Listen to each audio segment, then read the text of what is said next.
Welcome to Therapy in the Great Outdoors, the podcast where we explore the business and practice of nature-based pediatric therapy of all kinds. If you're an outdoor-loving pediatric practitioner in the fields of occupational, physical, or speech therapy, social work, or mental health, this podcast will help you start and grow a successful nature-based practice or program. I am the ever honest, always 100% real, you'll hear it all on this podcast, Dr. Laura Park Figueroa.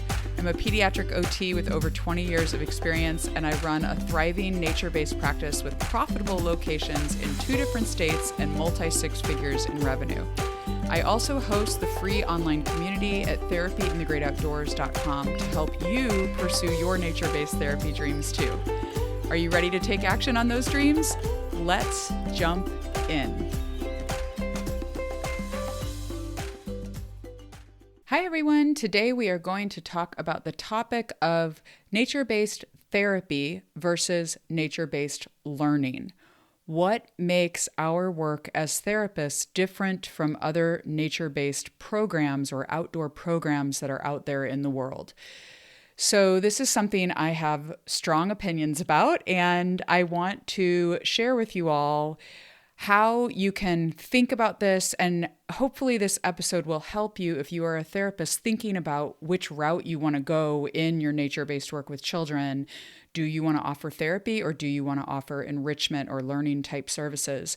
Hopefully this episode will give you some fodder to think about. And I want to say before I start out that there are many ways of thinking about nature-based therapy, and what I am going to share in this episode is really just my experience, and based on what I've read in the literature, I'm going to share some of the choices I made for my business to hopefully help you when you are thinking about how you want to go about doing your own practice. This is something that this topic is something I talk about a lot in my Contigo approach training, because I really believe that if we are doing therapy, we need to be doing something different than what other programs are doing. So there are 4 different things that I want to cover in relation to nature-based learning versus nature-based therapy. And those are the principles, the purpose, the process, and the precautions in marketing for each. So there are different principles that influence therapy and nature-based programs, enrichment programs. There are different purposes for each of those. There are different processes involved in those, and there are different precautions that you need to take in your marketing for each of those. So I'm really big on mnemonics and ways to remember things and creating fun acronyms. So they're all P words: principle, purpose, process, and precautions. I am going to talk about each one at a time instead of sharing the purpose of both at the same time and the process of both at the same time. I think it's easier to we'll talk about nature-based learning first and then move into nature-based therapy. Okay, when we talk about nature-based learning, I am thinking about forest school programs or programs like Tinkergarten or Timbernook or nature-based preschools. Free Forest School is a popular forest school program. So when we talk about nature-based learning, we're talking about children being deeply engaged in play. That's what we're talking about, essentially. Using nature and being out in nature and learning through play. Although I may say those programs I mentioned may be about play. We also have the whole field of environmental education, and sometimes the purpose is really learning, like they're seeking to teach science principles. But nature-based learning experiences are typically playful. They're trying to teach children through play by being out in nature and learning through play.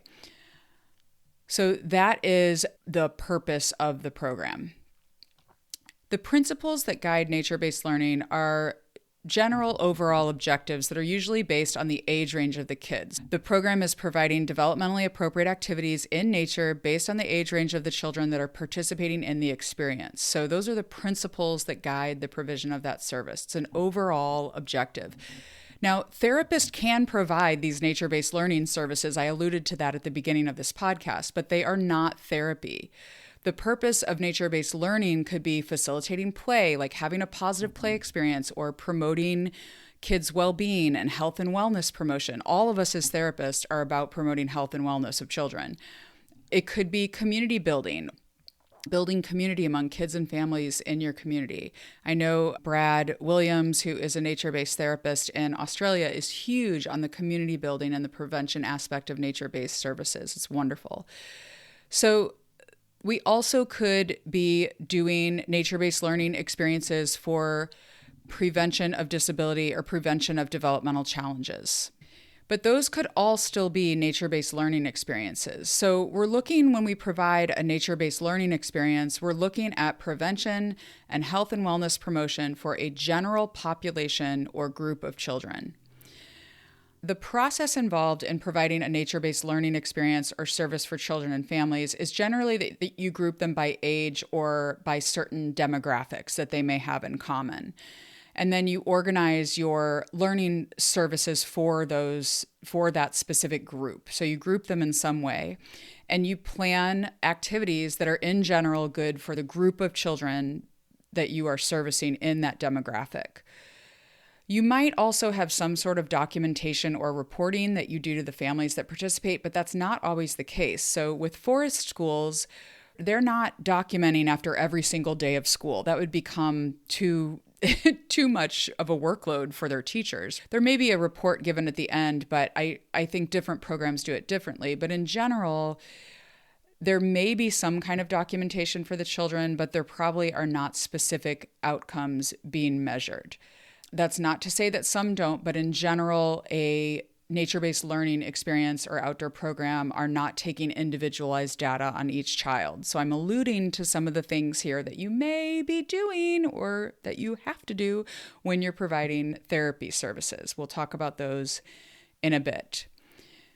For the principles of nature-based learning, they are guided by overall general objectives based on the group of children that are being seen in that program. The purpose is that health and wellness promotion, community building, prevention. The process is grouping kids in some way and then providing activities for them all to do that are fun and engaging out in nature to facilitate their nature connection, their health and wellness, or whatever the other goals of the experience may be, environmental learning, whatever it may be. All right, now let's get into, I'm going to save the precautions for marketing at the very end. I will compare the two of them together for precautions for marketing. Oh, and I forgot to say, because of that process being a lighter load, honestly, than it is in the therapy process, nature-based learning services typically cost a lot less money. We're going to get to that in a minute, but I think it's really important to think about this if you're starting a business around this idea of nature-based practice. You have to be thinking about the service that you're going to be offering and how you can charge people for it. So if you create some sort of nature-based offering in your community, it's just a reality that if you're offering a nature-based learning service that you're not going to be marketing as therapy, it is going to cost a lot less money for the people involved, which is a good thing because maybe it increases access to a wider group of people, if that's your intention. But you also have to think about it from a business perspective on your end. If your business can't be financially viable, you will not have a business anymore to serve those people. So think carefully about making sure that whatever service you are going to offer can be a financially viable service, even if you're running outdoor learning experiences for children that are serving a wide group of people. I want you guys to really love and enjoy your work and be compensated well for what you're doing. So make sure you're thinking about that you are going to be bringing in enough income. So the reality of the situation is that you will bring in less if you are doing a learning service, because that's really the reality is you're not going to charge a high amount for that learning service as you would for an individualized therapy service, which we're going to talk about now. So therapy, for a therapy service, a nature-based therapy service. I use this term as a tagline when I teach the Contigo approach. So I have a slide at the beginning that has a tagline that says, not just nature play. And it's meant to be a little bit provocative because we all, as pediatric therapists, know that nature play is super important, right? It's like none of us would argue with that. We all believe that nature play is important. And we all believe that nature is one of the best environments for kids, that it's so therapeutic and so important for their development. I could go into a million There's a million videos on the benefits of nature for children, or podcasts and information and articles. But my point in saying not just nature play is to remind you all, I want therapists to remember that if you use a therapy approach, if you are giving therapy to children, there is a process behind it. There is a therapy process that goes on behind the scenes. The same way that we offer therapy in an indoor setting, there is a therapy process behind providing a nature-based therapy service. So not just nature play, quote unquote, is a way to remind us, like a cheeky and provocative way to remind us that we are not, if we are offering a therapy service, we are not just taking kids out in nature and letting them play or having a general kind of free play experience for them.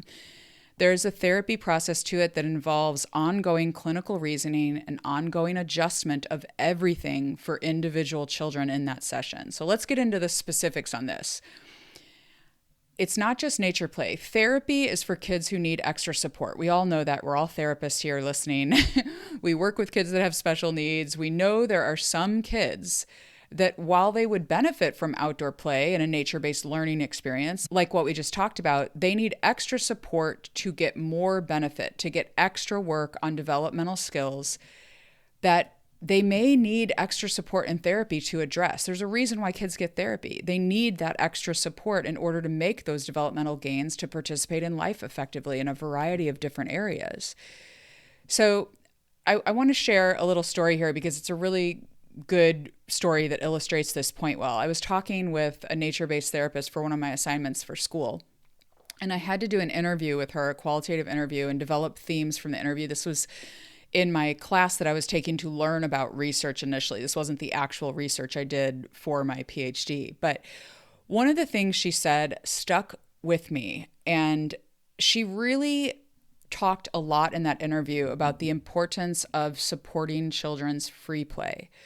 So when children are free playing out in nature, this is a great example of how play is so great for kids. In some ways, we could call it therapeutic, right? Quote unquote. It's therapeutic for kids to be outdoors playing because play is that ultimate way that kids learn. But what this therapist said to me was, some kids just really need the extra support from a therapist or an adult who is guiding their learning, because some kids, if you just let them free play in the woods with sticks, her quote that was so funny was, she was speaking about one specific kid that was rigid in his play. And she was like, he'd just be in the woods playing with that stick like a lightsaber for 20 years. And she was joking, but I think it's a good kind of example of how some kids are not going to gain play skills without a skilled therapist or adult guiding and facilitating and helping them to achieve skills that they might not if we just left them to play with sticks in the woods with their friends. They'd just be Luke Skywalker with a lightsaber 24/7.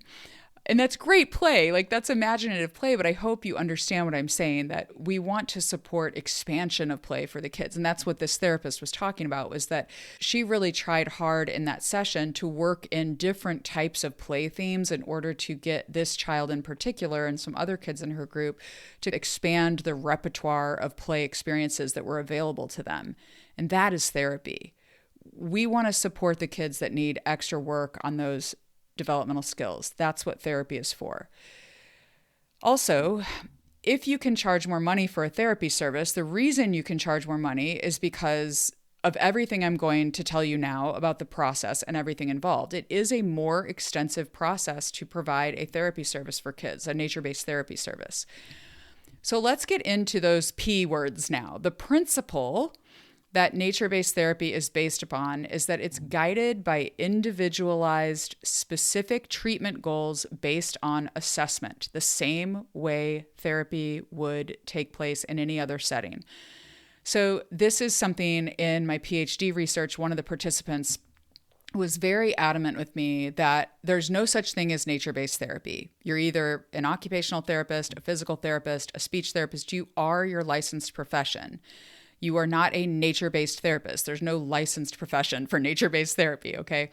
So she was very And I agreed with her. I agreed because I have always taught this. The Contigo approach has always been based on the idea that you have to do assessment and you need to guide your services outdoors in nature based on assessment that you do. There are some different things you may do in nature-based practice for assessment, intervention, and treatment planning, but that's what we teach in the Contigo program. But do not say that you are doing therapy if you have not done an assessment with a child and you have not thought and used your clinical reasoning and done the work to interpret the assessment. So this is the process I'm getting into now. That process of assessing a child, of writing goals, collaborating with the family, and then planning intervention based on those goals. That is the process of nature-based therapy. I got a little out of order there. It was supposed to be principle, purpose, and then process, but everybody knows that the therapy process requires that assessment and planning of treatment and intervention with the child based on what the assessment discovered, right? So I covered principle and process. The purpose of nature-based therapy is individualized intervention, even in a group.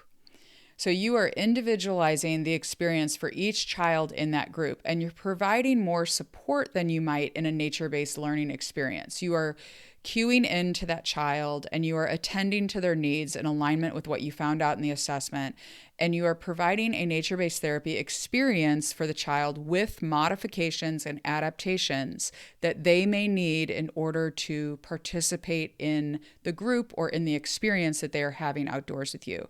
You're facilitating play in a way you might not have to in a nature-based learning experience. And you're focusing on a specific goal that child has by you're wanting to support those individualized goals or outcomes for the children. So let's review. For nature-based therapy, the principle that it is guided by is individualized specific treatment goals based on assessment. The purpose is individualized intervention. And the process you need to go through if you're providing nature-based therapy services is that you need to assess the children, you need to interpret the assessment based on your clinical reasoning as a therapist, and you need to plan treatment in accordance with that assessment based on current evidence that is out there using best practice. You're also writing goals. You're writing individualized goals based on that assessment for each child in your services. Oh, and I didn't mention, you're also progress reporting. You're reporting back on those goals to families. So that's the whole therapy process, is that assessment, the interpretation of the assessment, the planning of goals, the planning of treatment and intervention services, and then the reporting back to families about those goals. So it's a lot, right? It's that process. That is the process that we use in my practice at Outdoor Kids OT. I was very intentional early on about we are a therapy service. Okay. So again, I'm just sharing about my experience here. So you can take it or use it or don't use it, but this is just my experience. I'm just sharing to hopefully help you. But my thought process when I started the business was that the benefits for therapy, of having a group together, that it's really therapeutic for kids to be in a group and to have the benefits of nature in an immersive nature setting. So in my mind, this was therapy all along. I always did the therapy process, and our whole Contigo approach grew out of that therapy process that we were doing in my practice. So it is nature-based therapy, and I'm going to be very frank and honest with you guys that it is more lucrative to do nature-based therapy, and it is less work. In my opinion, I've done some really large group nature-based camps when I started early on, and we still do camps, but they're much smaller and higher staff to child ratio because the kids that we serve really need that. And when we use our Contigo approach in a camp model for children, that is a smaller group and a more intensive model than those larger group camps I was running. But I was really overwhelmed by the amount of kids who needed a lot of extra support in a large group setting, like with 20 kids at camp, 15 kids at camp. And I felt like I could not give them the level of support that they needed in that large group setting. So in that experience was when I realized I needed to develop some sort of method or framework to help us support the kids who need to work on play skills before they can really engage in those larger group camp experiences and engage in free play in a way that's safe and meaningful and fun for everyone involved. So that was my process and how the Contigo approach grew out of me offering those larger nature-based learning experiences for children. I felt like planning smaller groups for kids that had those therapy needs, that really needed therapy goals written to specifically gaps in their development, would help them be more successful participating in play with friends, and then eventually going into those larger group settings.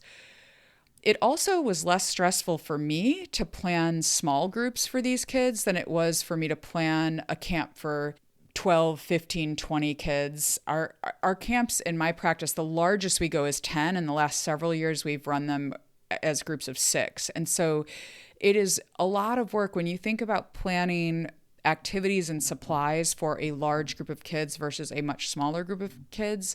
It's a lot less work to plan, even if you are doing documentation and things afterwards. Also, with providing therapy services, I was then able to pay myself a living wage as a therapist. Now, I will say when I first started out, and this is true for anyone first starting out, you don't pay yourself a lot when you're first starting out because you're just starting your business. But eventually, you're able to pay yourself more as a therapist when you are offering therapy services because you're just providing a higher level service that will bring in more income into your business. Now, along those lines, you can charge more, but you also do have to spend a little bit more time when you do therapy services because you have to do the documentation. You have to manage staffing. You need a higher level of staff usually to do group therapy services.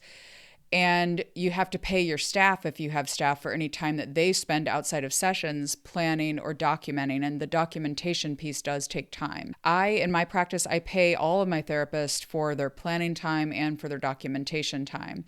I pay them for their time talking to parents before and after the group. I pay them for their time consulting with parents, talking on the phone with parents. Okay, the last thing I wanted to talk about are some precautions for marketing. I want to give a little bit of a warning to you all because be careful about if you're a therapist, if you are a licensed therapist and your website says that you offer therapy, but you also offer nature-based play groups or something that are not therapy, you have to be very clear in your marketing about these because confused customers do not buy. You have probably heard me say that before. I don't know who originally said that. It's probably some marketing guru person from years and years ago. But when people are confused, they do not buy your services. And you're just going to have a headache and a heck of a time trying to explain the difference between the two services. So if you are going to offer a nature-based playgroup and a therapy service in your practice, be very clear. And the prices are going to have to be very different for you to provide a quality service on both ends. The value is different, and you need to communicate that very clearly on your website and in all of your marketing materials. Therapy costs more because it's an individualized service that requires a lot of time and clinical reasoning and your expertise as a therapist. So you should be charging a therapy rate if you are offering a nature-based therapy service. You are adding value to that service by taking your work outdoors with kids. So I learned really, it's a little story from really early on in my work. I worked with a business coach, the first business coach I ever worked with. She was a parent in my youngest child's elementary school class, and her and I became friends. She's actually the one who encouraged me to just start my business. I said, I just want to work outdoors with kids. And she was like, do it. You go home right now and you make a website and you announce that you're in business. And I was like, really? And she's, yes, do it. And that night I made a website. So Christina Sanders, wherever you are now, I have lost touch with you, but I love you and you're the reason my business exists. So anyway, she was a business coach and she helped me early on. We did sessions at her house. And I was telling her I wanted to charge less because it was a group. I thought they don't have to charge as much as they are for an individual service because it's a group. And she said to me, you are adding value to this service by taking it outdoors and offering a service in groups with other kids. So don't dumb down your costs. Don't lower your costs. You're adding value. Think about that. Think about the value you are adding to that service when you are offering a nature-based therapy service. So you should at least be charging what you would charge for any clinic-based service for children. We struggle with this as therapists, with charging a lot, quote unquote, for our services. But I want to encourage you to charge a high rate for your service if you are offering therapy services. Charge what therapy is worth. Charge a professional rate. Make sure to keep your business profitable. You can always offer scholarships for kids. You can always offer low-cost services for people, but you need to establish a base of income coming in order to have a successful business to keep serving people, all right? I know that I say this all the time, but I really want you to hear this. Okay, that's it for this episode. I just want to remind you, though, that the enrollment for the Contigo Approach Nature-Based Therapy Certification and Mentoring Program is now open. We are open from January 15th until the 19th. For our next cohort, we will have mentoring calls in the month of February for 4 consecutive weeks. And I want to invite you to join us. I would love to see you there. If you are uncertain about whether or not you should join, then please book a call with me. I am happy to hop on Zoom with you and talk with you about the Contigo approach and when it might be right for you to enroll. So I have said this before, but this program is for people who really want to become experts in nature-based pediatric therapy. It's not a quick 30-day little thing. It is a long-term commitment that we make to you to mentor you throughout your nature-based therapy journey when you join Contigo. If you want to see everything that's included when you join, you can go to contigoapproach.com. It's CONTIGO approach.com and get all of the information there. And you can book a call with me to get your questions directly answered by me. I know sometimes you just want to talk to a person. So I will put that link on the Contigo Approach website and you can book there. All right, I'll see you next week. Bye. Thanks for joining me today for Therapy in the Great Outdoors. If you want valuable advice as you start or grow your nature-based pediatric practice, get my free ebook, The Nature-Based Practice Roadmap. It is a guide to help you focus and avoid costly mistakes as you start or grow your outdoor work with children. In it, I share the 4 stages of nature-based practice, what you need to focus on and common mistakes to avoid in each stage, plus a checklist of specific action steps for you to take at each stage in the process. Get it at therapyinthegreatoutdoors.com/roadmap. So until next time, get outside, connect, reflect, and enjoy therapy in the great outdoors.